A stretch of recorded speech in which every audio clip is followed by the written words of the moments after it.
enggak semuanya huruf Al-Quran itu ada di huruf Latin seperti alamin gitu, huruf ain itu kan pasti ada koma atas terus baru a gitu kan. Iya, belum betul. tentu orang awam paham itu ain, ya kan? Betul. Jadi dibaca alhamdulillahirabbil alamin. Nah, gimana sih Ustazah itu membagi waktu antara kewajiban keluarga dan belajar Quran? Mungkin boleh tipsnya nih untuk kita sesama muslimah. Kalau mau istiqomah itu ada ayat, ada doanya di Al-Quran. Rabbana la tuzigh qulubana, ya Allah, ya Rabbi, tolong jangan condongkan hati kami. Jangan condongkan hati kami kepada kesesatan. Banyak. Jadi Al-Quran itu adalah petunjuk. Ibarat kita nih beli TV, beli kulkas, kan ada petunjuknya tuh kan. Kita baca, kita lihat. Nah begitu juga dengan Al-Quran. Apalagi ini Al-Quran. Al-Quran itu petunjuk, pedoman untuk kehidupan kita.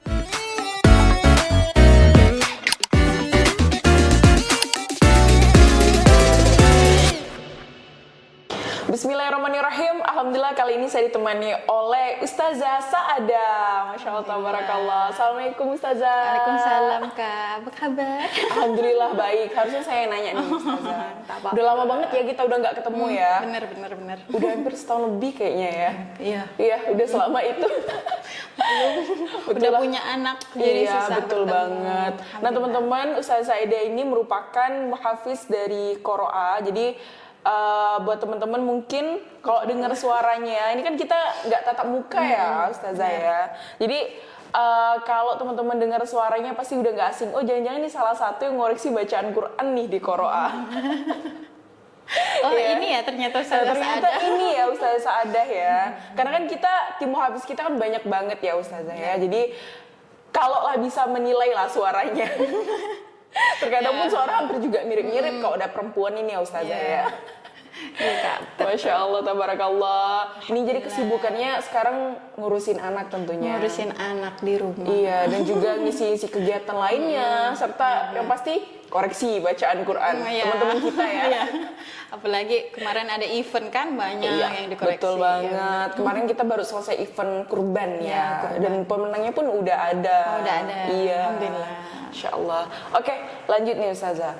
Nah, boleh diceritain nggak sih ketertarikan Ustazah untuk lebih mendalami Tunggu sebentar. Ini saya lupa kenalin satu lagi nih Ustazah. Iya, betul. Jadi Ustazah Sa'adah ini bisa dibilang ya spesialisnya di tilawah nih teman-teman. Alhamdulillah. Iya, jadi kalau teman-teman mungkin beberapa kali sering nih nonton lomba-lomba MTQ dan lain sebagainya, mungkin nggak asing juga nih sama wajah-wajahnya juga suaranya. Iya benar. Iya, di beberapa kali kesempatan juga ketika Qoro'a ngadain event dan lain sebagainya juga sempat juga ya Ustazah jadi pembuka dari acaranya pada saat itu kan. Oke, baru ke pertanyaan. Lupa tadi saya tuh. Tak apa. Oke, Ustazah mau diceritain nggak nih awal mula Ustazah muncullah ketertarikan dalam mendalami tilawah ini? Jadi kita cerita masa kecil dulu ya Kak ya. Jadi waktu saya ada masih usia TK, jadi tuh bapak ini kan orang yang bisa dikatakan tegas, galak gitu kan. Jadi adek ayo ngaji gitu, disuruh ngaji terus. Nah, dikarenakan anak perempuan sukanya uring-uringan, manja gitu. Nanti deh gitu. Kan bungsu. Anak kedua, anak kedua satu-satunya perempuan. Oh, pantesan. Jadi uring-uringan gitu kan. Jadi ayo deh ngaji. Nggak mau gitu, nanti aja. Udah kalau nggak mau ngaji sama bapak, ngaji sama guru. Di sana tuh dipanggilnya long am, guru ngaji kita di kampung. Jadi belajar ngaji. Karena uring-uringan, nggak mau dimarahin gitu kan. Jadi ngajinya ikro terus. Nggak mau naik dari ikro 2, nggak mau naik ikro 3, maunya ikro biar nggak dimarahin gitu. Karena bapak tuh kalau salah tuh dimarahin, bukan kan kayak gitu. Nama juga orang kampung kan, bukan kayak zaman sekarang ada metode ini, metode itu gitu kan. Jadi dimarahin, akhirnya nggak mau naik ikro. Ya suatu ketika bapak lomba MTQ. Ditanyain sama teman-teman bapak, oh ini ya anak Pak Usman gitu, mau nggak jadi bapak gitu, mau kayak bapak nggak bisa tilawah, nggak mau jadi dokter. Nah itu di usia berapa tuh udah mulai ditanya kayak gitu? Masih TK kayaknya. Oh masih TK juga. Masih TK. nggak mau ngaji gitu, nggak apa, nanti dimarahin lagi salah gitu kan. Pokoknya mindsetnya dimarahin gitu. Pokoknya takut dimarah ya. Takut dimarah. Iya. Jadi bapak lomba, terus bapak dapat juara, dapatlah piala. Dapat piala, Pak, adik pengen dong dapat piala gitu. Kalau adik pengen dapat piala, adik harus belajar ngaji, kata bapak. Jadi udah mulai besok, pas besoknya masuk SD, pas 1 SD. Jadi belajar ngaji terus. Yang tadinya Iqra 2, loncat Iqra 5. Lah? Jadi loncat Iqra, nggak mau Iqra 3, Iqra 4 nggak mau. Akhirnya Iqra 5. Saking pengennya dapat piala, motivasinya kan piala nih. Harus, adik harus dapat piala nih. Nah, jadi belajar sendiri, nggak ada lagi main masak-masakan, nggak ada lagi main dokter-dokteran, udah nggak ada.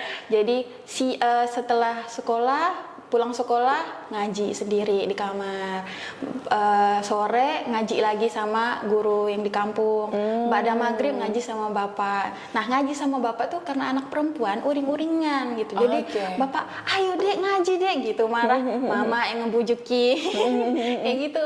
Jadi sampailah, kok nggak selesai sih Iqra nih gitu, bosan banget belajar Iqra. Akhirnya memberanikan diri untuk langsung Al-Quran. Dari Iqra 5 langsung Al-Quran. Yang tadinya terbata-bata, kedua, ke-5, terus dari Iqra 5 langsung ke Al-Quran ya. Jadi belajar sendiri di kamar, alif, lam, mim, zalikal kita gitu kan, pelan-pelan gitu. Akhirnya lancar, alhamdulillah. Bapak ngajarin tilawah. Udah lancar belum? Udah Al-Quran belum? Udah Pak, ayo kita belajar tilawah. Tapi masih terbata-bata waktu itu.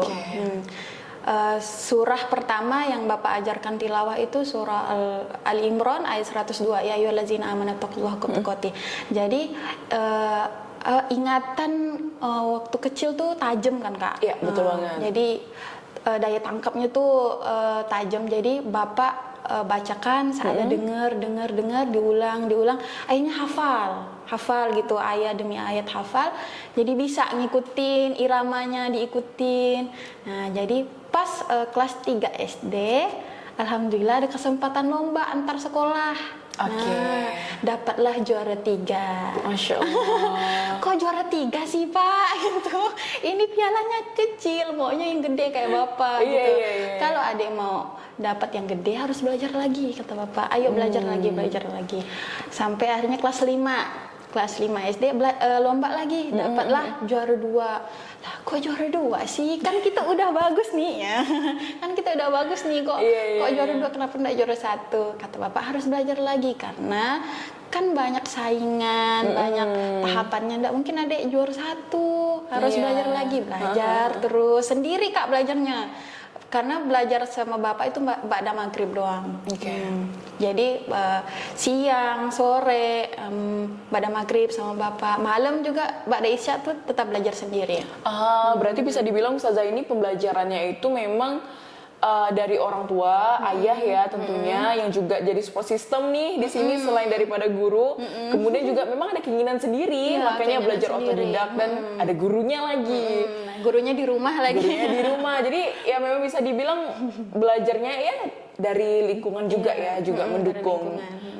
Jadi memang dibilang ketertarikannya itu muncul dari benih-benih keluarga juga tentunya. Pada akhirnya itulah segala sesuatu tuh ada yang instan kan? Iya betul banget, jadi, ada prosesnya. Akhirnya kelas 6 SD dapat juara 1. Masya Allah. Akhirnya ya Allah juara 1 gitu. Pialanya udah gede dong. Udah gede, udah tinggi gitu kan. Jadi setiap hari tuh ngeliatin piala, ini cantik ya gitu.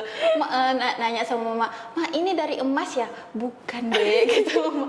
Kok warnanya kayak emas gitu. Ya ini alhamdulillah nak, nanti belajar lagi ya, kata mama gitu. Jadi emang selalu ayo kita belajar lagi gitu sampai akhirnya dapatlah juara 1 itu.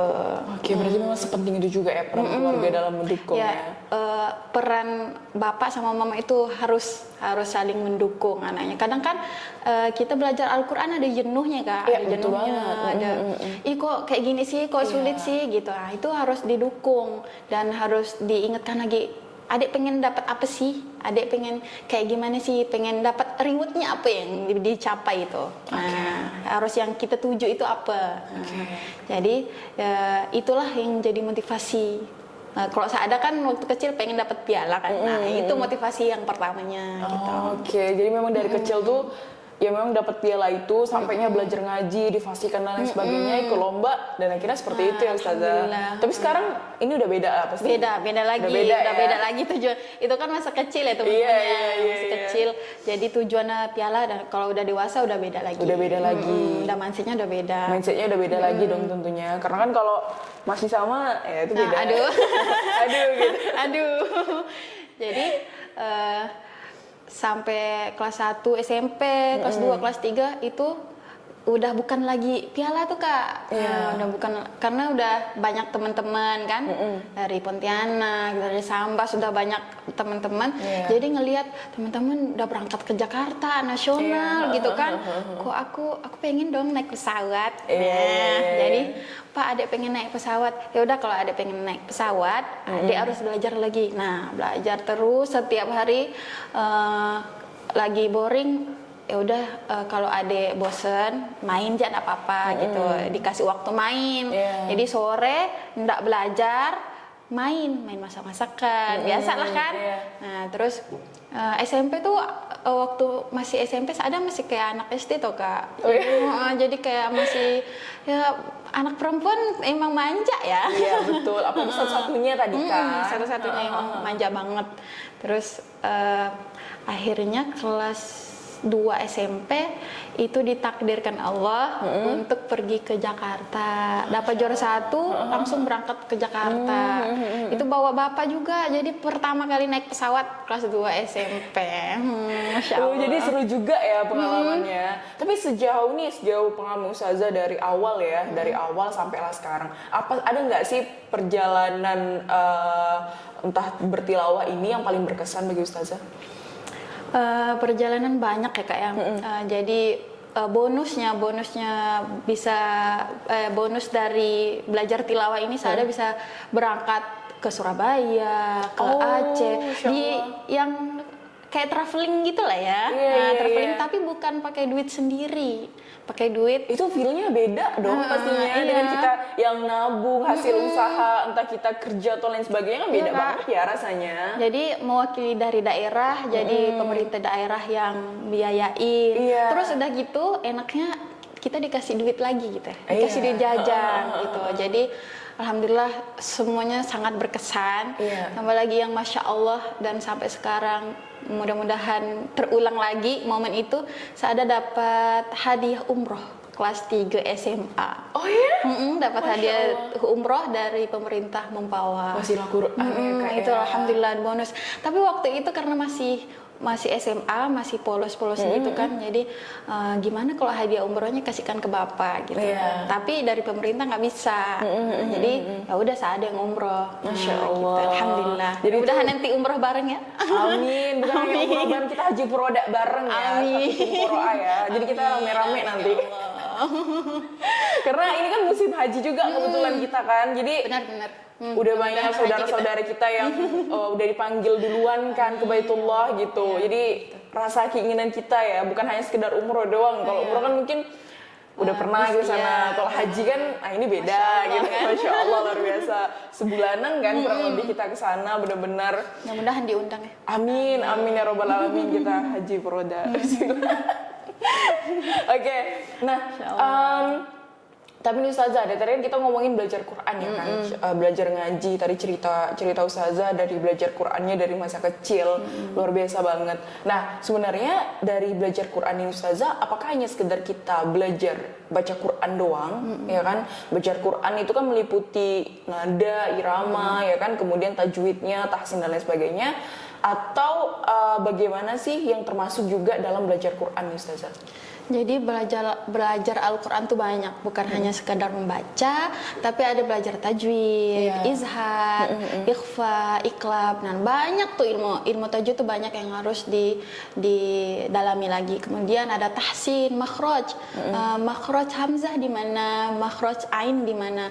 Jadi kalau kita baca Al-Quran, alhamdulillahirabbil alamin, jangan sampai ketukar alhamdulillahirabbil alamin. Biasanya kan kebanyakan orang baca Al-Quran tuh yang belum ketemu guru ngelihat bacanya dari huruf Latin, ya kan?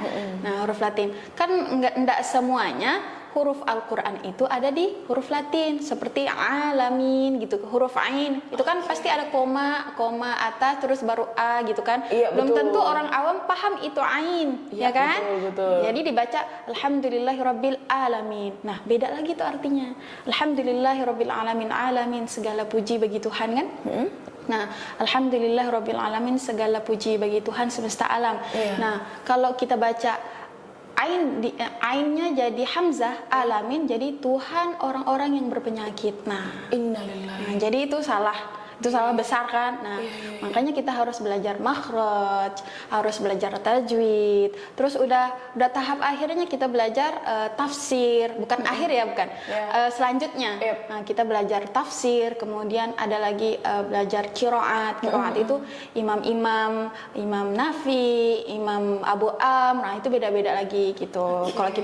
Kalau kita di Indonesia pakai Imam Hafiz. Gitu. Jadi luas juga ya untuk belajar Quran ya Ustazah ya. Bukan hanya sekedar membaca, bukan. Iya, bukan hanya sekedar membaca doang nih, tapi bahkan urutannya seperti Ustazah sampaikan juga ada gitu loh. Membaca, tajwid, makhraj, tafsir dan lain sebagainya. Iya, karena kita begini Ustazah, kadang saking malasnya kita nih kadang mau belajar Quran ya.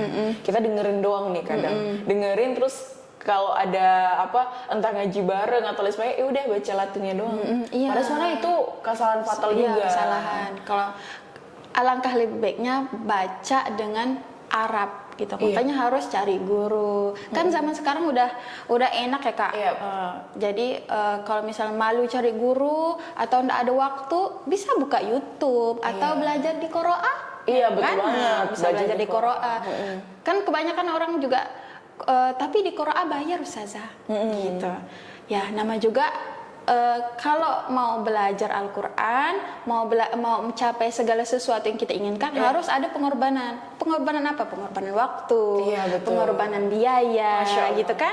Nah, jadi kalau misalnya Qoro'ah gratis, terus gimana mau bayar yang lain-lainnya? Qoro'ah juga ada yang harus dikeluarkan gitu. Nah, jadi orang-orang zaman sekarang nih maunya gratis. Gitu. Kadang udah dikasih gratis aja masih males Ustaz. Nah, itu penyakitnya tuh. Itu penyakitnya.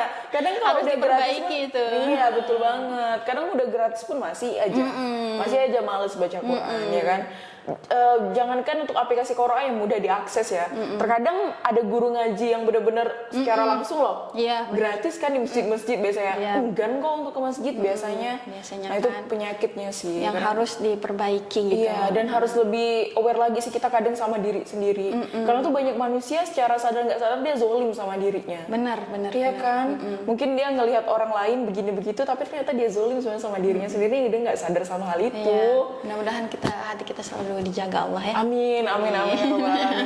Jadi memang belajar Quran ini balik-balik lagi, belajar Quran ini luas, bukan hanya sekedar membaca doang. Bahkan untuk membaca aja memang effortnya jauh lebih besar. Makanya bagi saya Ustazah beruntung banget mereka-mereka yang udah belajar sedari kecil. Karena beruntung kan? Beruntung ya. Dan harusnya kita bersyukur kita dikasih privilege. Mungkin ya di zaman dulu nih, saya pribadi Ustazah belajar Quran itu sempat menggunakan dipukul pakai rotan. Iya. Ya kan? Juga waktu di pondok ya. Tapi saya tidak pernah merasakan sedih atau apa dengan Ustadz. Karena kalau nggak gitu mungkin saya nggak bisa baca Quran sampai sekarang. Iya kan? Ya emang itu harus kayak efek jerah gitu lah ya. Iya, betul banget. Meskipun saya kadang juga sama Ustazah dulu. Males kalau udah kita pergi ke tempat ngaji ya kan. Males banget. Kayak dunianya pengen main gitu. Iya, banyak banget alasannya yang aduh sakit perut. Nanti sakit perut bener-bener baru ya kan. Jadi yang harus mendukung itu orang tua. Iya betul banget. Orang tua kita memang luar biasa banget sih dalam mendukung. Alhamdulillah. Itu luar biasa, itu privilege. Nah ketika kita mungkin tidak mendapatkan, kita tidak menjadi bagian dari salah satu yang mendapatkan privilege untuk belajar Quran, maka memang harus dari hati memang sih Ustazah ya. Jadi untuk lebih aware. harus kembali ke niat tadi. Kenapa kita harus belajar Al-Quran gitu kan? Nah kalau belajar Al-Quran itu penting. Kenapa penting?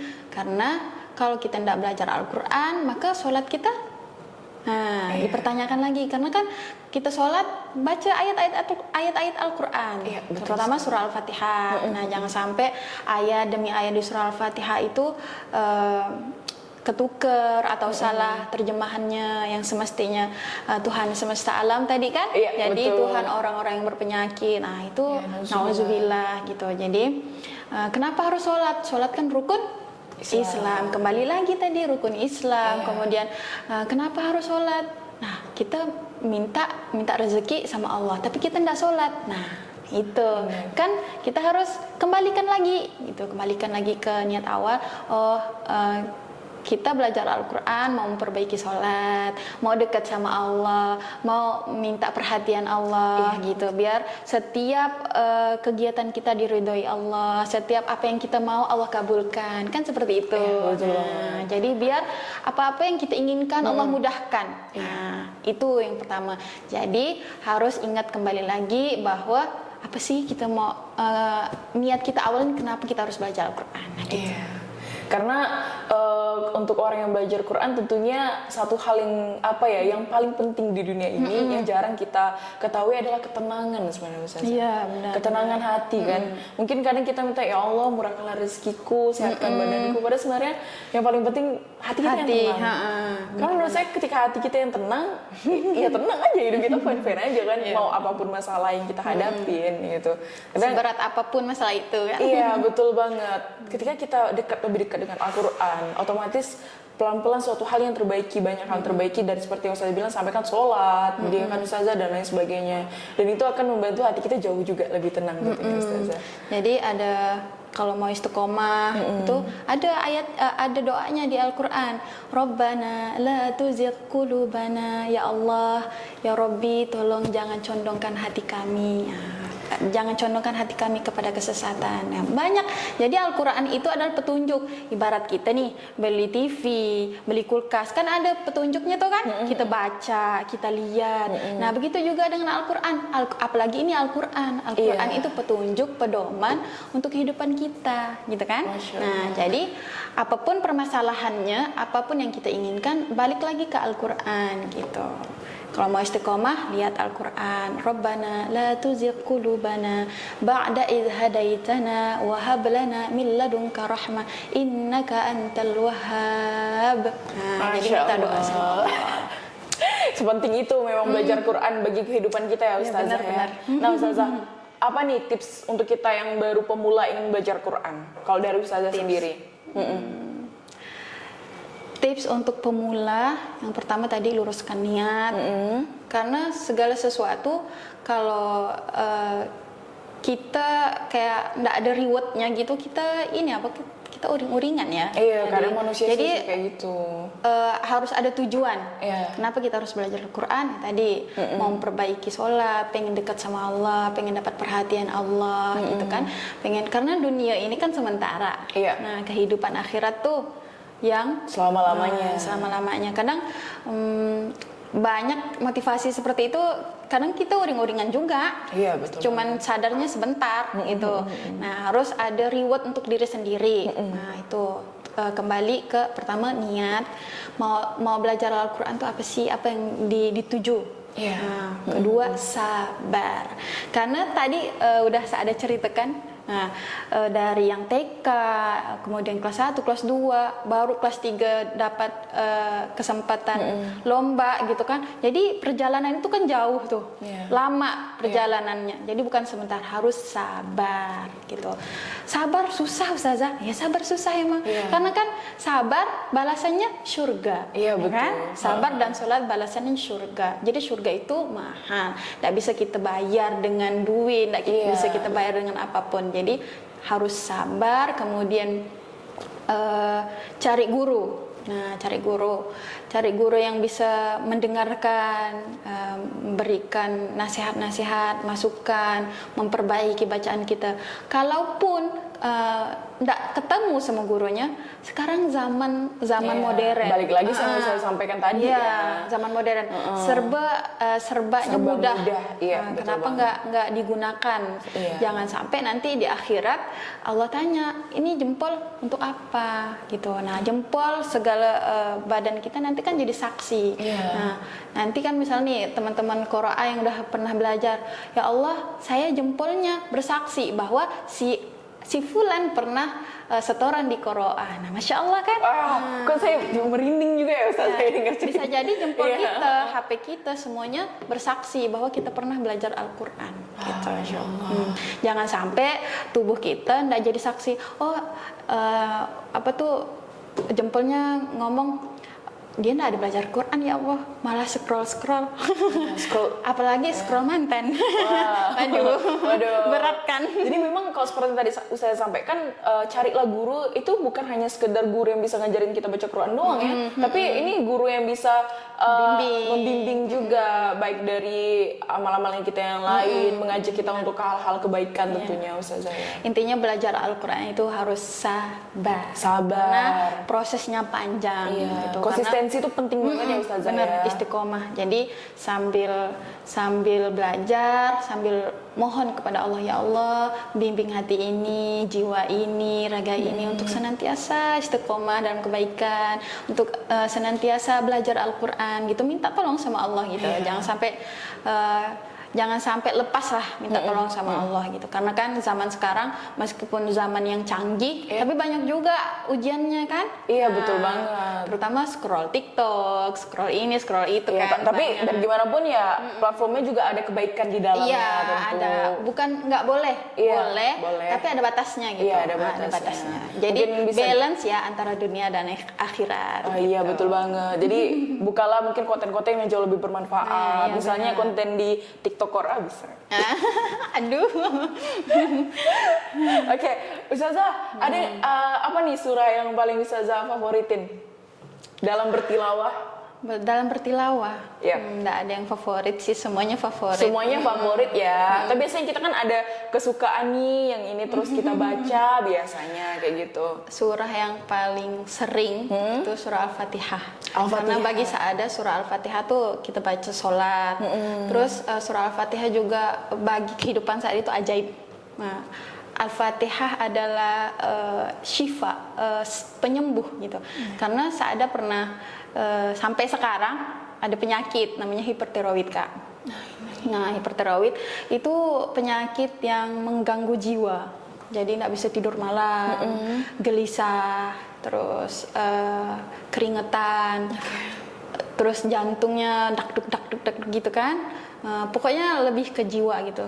Sering tersinggung, mudah marah, pokoknya lebih ke jiwa. Jadi penyakit ini Saada alami dari tahun 2015 sampai sekarang, dan pernah divonis dokter, kakak nggak bisa hamil. Oh ya? Itu di tahun berapa? Itu divonis dari tahun 2017 nggak salah. Pernah periksa sebelum nikah dong? Sebelum nikah.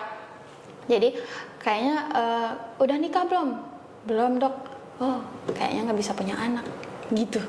Langsung down. Aduh, masa nggak bisa punya anak aja gitu? Belum pada saat itu. Jadi terus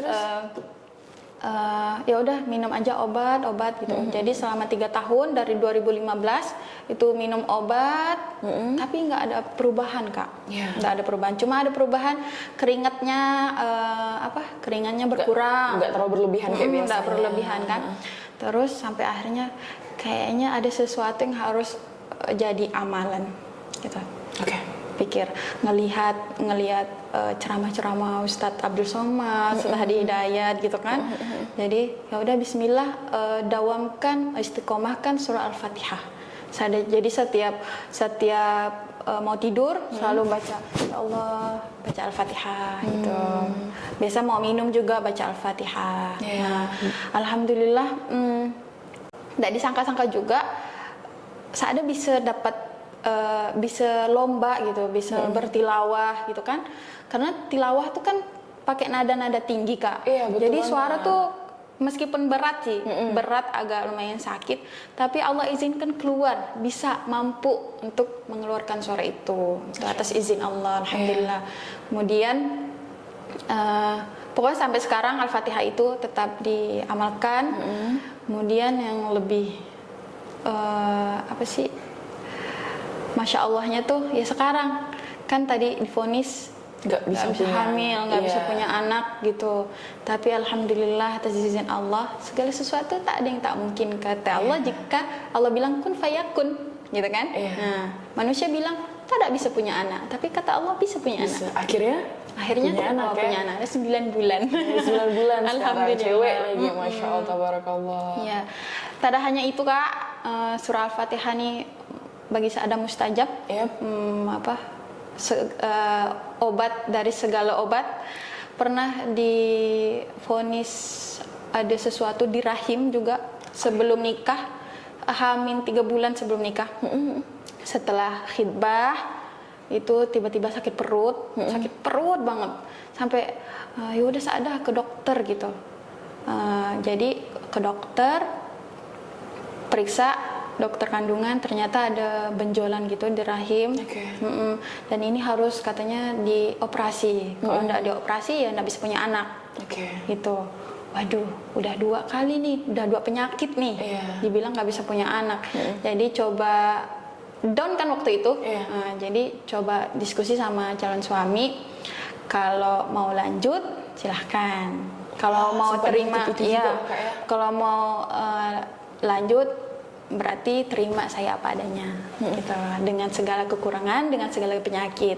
Tapi jika tidak, nggak apa-apa, nggak usah diterusin. Tapi alhamdulillah Allah, ya lagi-lagi Allah kan yang maha kuasa.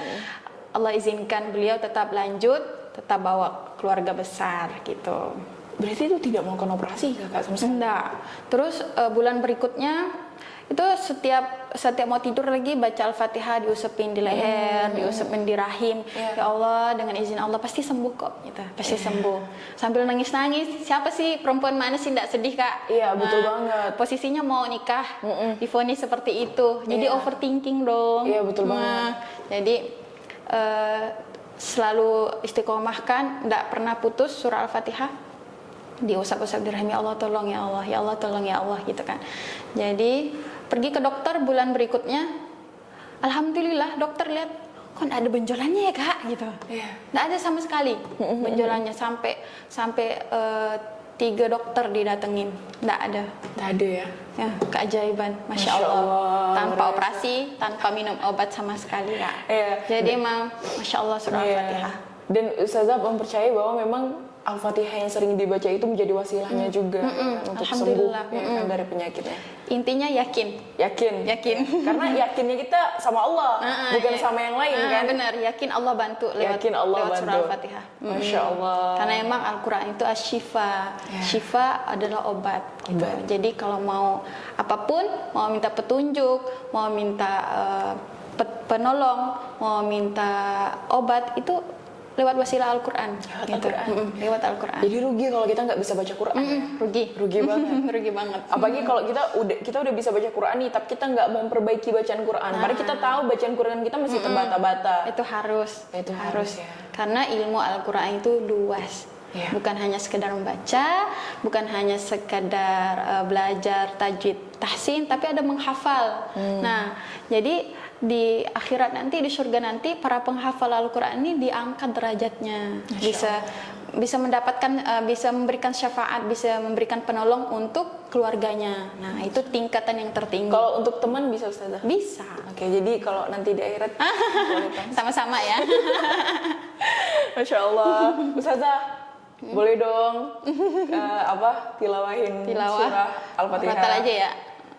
Karena tilawah sama murotal beda. Iya betul. Kemarin sahabatnya juga udah bahas di podcastnya. Kalau murotal itu kan temponya agak jauh lebih cepat ya ketimbang kalau tilawah beda. Jadi tilawah itu Bismillahirrahmanirrahim. Jadi banyak belok-beloknya gitu. Belok-beloknya sampai tinggi sana. Jadi kalau ya, murotal itu kayak kita biasa ngaji biasa, tapi juga ada tingkatan nadanya gitu. Bismillahirrahmanirrahim. Nah, itu nada apa saja? Itu nada irama apa? Bayati kayaknya. Bayati ya, Insya Allah. Ustazah memang fokusnya di irama apa biasanya? Nggak ada yang fokus sih Kak, semua dipelajari. Semua dipelajari. Tapi yang paling sering Ustazah bawain ketika lomba itu irama apa? Kalau tilawah itu ditentukan dari dewan juri, biasanya juga ada patokannya bayati, hijaz, nahawan, rosika gitu. Nanti kalau final diacak jadi bayati, rosika, jaharka, baru nahawan, biasanya kayak gitu. Masya Allah, boleh dong Ustazah? Murotal aja, kalau tilawah mungkin lama ya jadi waktunya juga ya. Murotal aja, iramanya bebas deh. Bayati juga tadi bagus sih. A'udzu billahi minasy syaithanir rajim. Bismillahirrahmanirrahim. Alhamdulillahi rabbil alamin. Ar-Rahmanir Rahim. Maliki yaumiddin. Iyyaka na'budu wa iyyaka nasta'in. Ihdinas siratal mustaqim.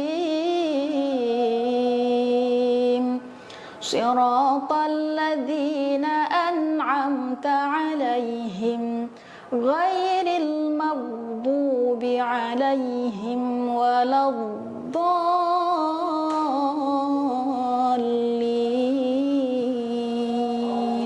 Amin. Masya Allah, tabarakallah.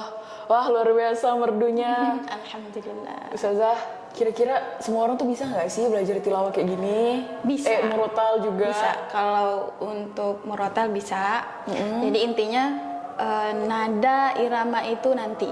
Yang terpenting itu adalah tajwid, tahsin. Ada juga orang baca Alhamdulillahi Rabbil Alamin. Ada juga seperti itu, bujur, lurus aja. Itu pun udah enak didengar. Yang penting makhrajnya benar, tajwidnya benar. Nah, kalau udah selesai itu, udah semuanya selesai, udah beres, baru ke irama. Nah, irama itu gampang belajar. Gampang. Iya, tapi bisa nggak sih kira-kira tuh kita samain dengan kayak kita nyanyi gitu, nggak bisa juga? Nggak bisa. Nggak bisa, tetap beda ya. Karena kalau nyanyi itu beda cengkoknya. Kalau merotal ini beda cengkoknya. Karena kalau cengkok ngaji nih, baca Al-Quran terlalu berlebihan juga nggak boleh. Oh, juga nggak boleh ya? Nggak boleh. Ada adabnya juga dalam belajar ada adabnya. Qurannya. Jadi yang biasa-biasa aja. Yang biasa-biasa aja. Tapi karena segala sesuatu yang berlebihan juga tidak baik. Bagus. Tidak baik. Iya, itu masalah udah ada di Quran juga ya, disampaikan sesuatu yang berlebihan juga tidak baik ya. Termasuk makan yang berlebihan juga. Makan berlebihan, pokoknya segala sesuatu yang berlebihan tidak baik. Iya betul juga sih. Karena gini Saza, kalau belajar Quran ini kan kita pengenlah kayak suara-suara seperti mereka-mereka kan yang luar sana, salah satunya Saza gitu kan, bagus gitu. Tapi terkadang kita nih, suaraku kayaknya berat banget sebagai cewek ya, gitu. Jadi bisa nggak ya aku baca Quran gitu? Kadang kebanyakan dari kita Saza bisa nih baca Quran, tapi malu-malu karena takut suaranya. Nah, kayak gitu. Ya, bisa insya Allah, karena ada belajar khusus pemula. Misalnya nih, kalau mau belajar irama, ada rumusnya, 3 rumus. Nada yang pertama naik, nada yang kedua datar, nada yang ketiga turun. Itu nada bayati. Nah, jadi praktekkan. Nada yang pertama naik, praktekkan di surah Al-Fatihah tadi. Alhamdulillahi Rabbil Alamin. Nah, coba kakak. Jangan dong Ustazah. Nanti di belakang aja. Biasa Ustazah juga yang koreksi kan. Oke, kita tutup aja ya, dan maksudnya bukan tutup, kita skip aja yang tilawahnya gitu. Terus saya next. disuruh gitu gimana. Jadi intinya belajar irama itu gampang, yang penting tajwid dan tahsin dulu diperbaiki, karena itu yang paling utama. Karena ada juga para imam ngajinya biasa aja iramanya, tapi makhrajnya tajwidnya benar. Nah itu kita juga yang dengannya enak gitu. Nah intinya itu dulu. Iya, karena kalau udah yang salah-salah, pernah lihat video anak-anak yang ngaji dari Al-Fatihah ke Anas nggak sih? Itu kan juga jadi lucu ya kedengarannya ya, karena makhraj hurufnya masih salah itu. Padahal suaranya enak loh sebenarnya dianya gitu. Jadi intinya tajwid dan tahsin. Tajwid dan tahsin itu yang pertama dulu sebelum ke irama ya.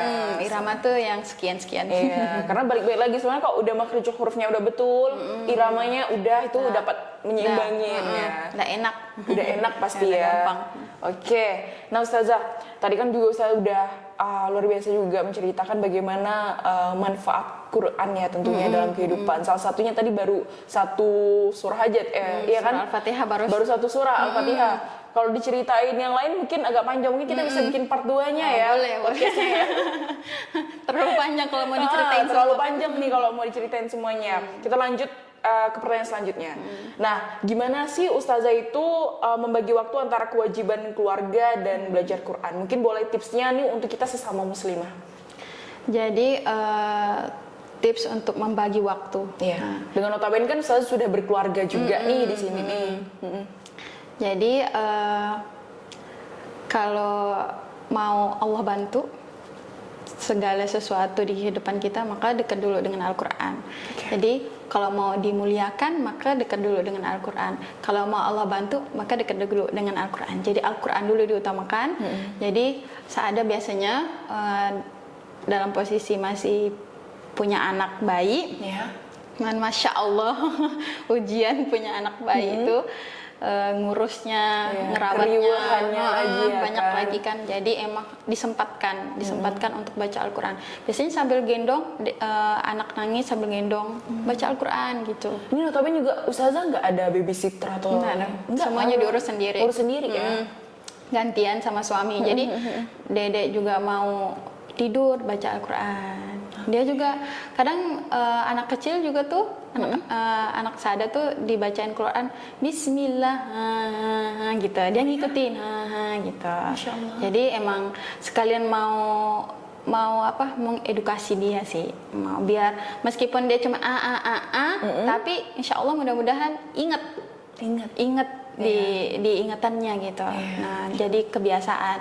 Nah, jadi kalau mau Allah mudahkan segala sesuatu, maka dekati dulu Al-Quran, utamakan Al-Quran gitu. Jadi tapi berkarir nih Ustazah, kerja lagi istirahat, buka Al-Quran meskipun 5 ayat, 10 ayat, kan itu nggak sampai 10 menit, nggak sampai 1 menit aja nggak sampai gitu. Jadi di waktu istirahat baca Al-Quran, setelah sholat baca Al-Quran, meskipun 5 ayat, 10 ayat, yang penting ada baca Al-Quran gitu.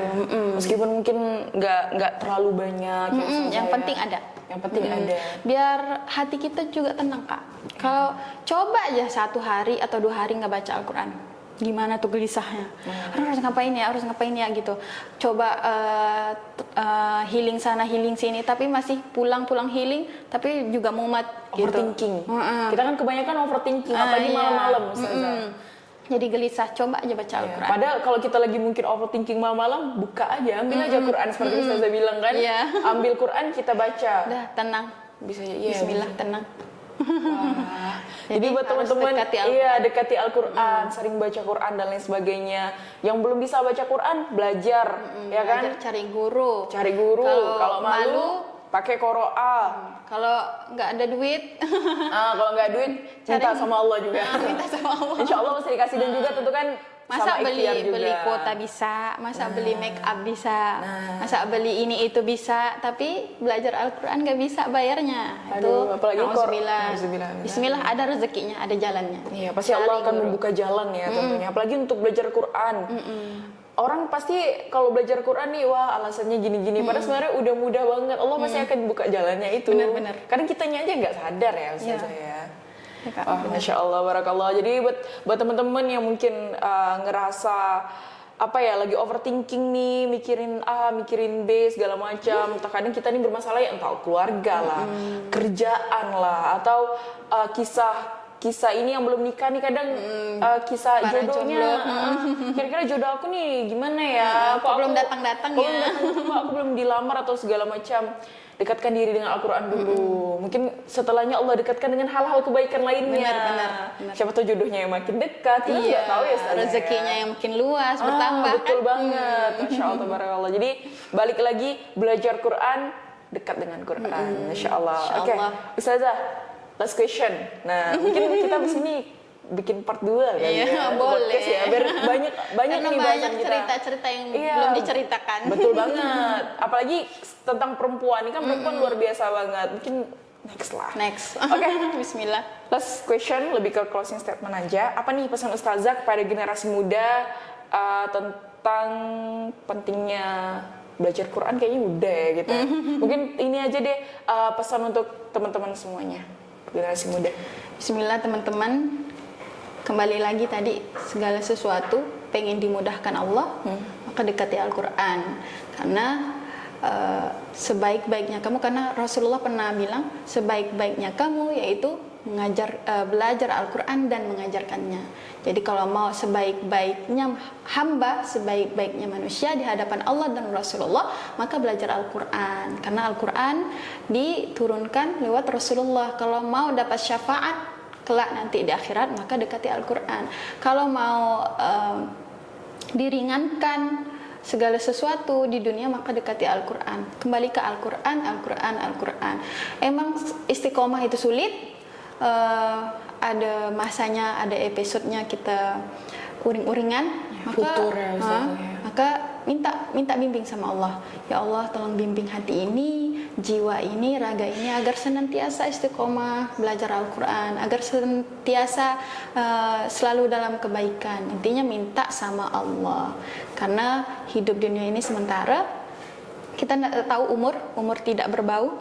Kapan baik itu muda, tua, dalam keadaan apapun, kalau kata Allah, ambil nyawa si fulan maka meninggallah kita. Jadi kita tidak tahu umur. Jadi terus berbuat kebaikan, karena zaman sekarang banyak dimudahkan. Tinggal kitanya lagi mau apa enggak, mau apa enggak. Kalau kita mau, maka lewati rintangan itu, Bismillah, udah jalan. Gitu, jangan ragu-ragu. Insya Allah Allah mudahkan semuanya. Insya Allah. Balik-balik lagi bahwa apapun itu Insya Allah akan Allah mudahkan. Insya Allah Allah mudahkan. Masya Allah, luar biasa. Ustazah, jazakillah khairan, syukron, terima kasih Sama-sama, banyak atas waktu dan Barakallah. kesempatannya hari ini. Dan semoga teman-teman yang nonton podcast kita kali ini semoga termotivasi, terinspirasi Amin. juga, dan semoga ini juga membuka ya untuk teman-teman yang mungkin lagi sedang gundah gulana habis nonton podcast ini, wah udah ada jawabannya nih gitu kan. Semoga ini bisa menjadi wasilah kebaikan untuk teman-teman semuanya. Apabila ada salah kata atau salah tingkah laku selama berjalannya podcast, kami mohon maaf. Jazakumullah khairan semuanya. Assalamualaikum warahmatullahi wabarakatuh.